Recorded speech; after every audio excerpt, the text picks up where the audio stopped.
I'm in the dismantling portion of the rear brakes, rear drum brakes. And this portion back here, we've taken off the old shoes and springs and tensioning clips, the rubber cover that goes over the brake cylinder on the backing plate. And what I wanted to look at was how this portion kind of slides into place. So this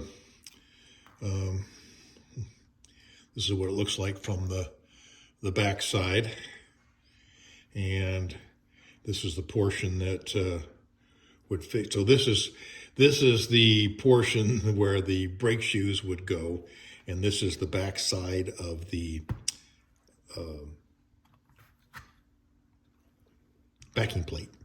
So this is the cylinder, and it is meant to, there's nothing really holding it in other than the brake shoes and tension once everything gets put in place.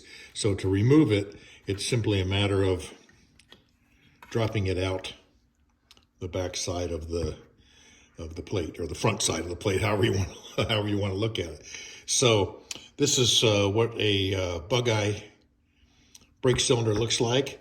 This portion will be pulled by a cable, by a bar, will actuate the emergency brake. And so here are all of the components of that brake. Here's this one. Everything is still in place. So we have the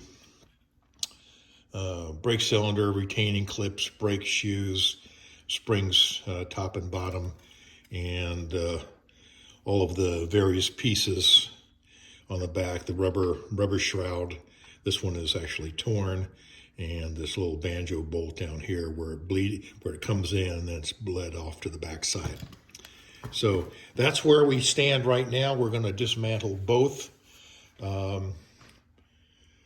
rear brake backing plates and all their component parts, get these cleaned up, and then we'll be putting basically all new components back on. So once this has been cleaned up and probably hit it with a little coat of paint, then we won't be quite so dirty in the process.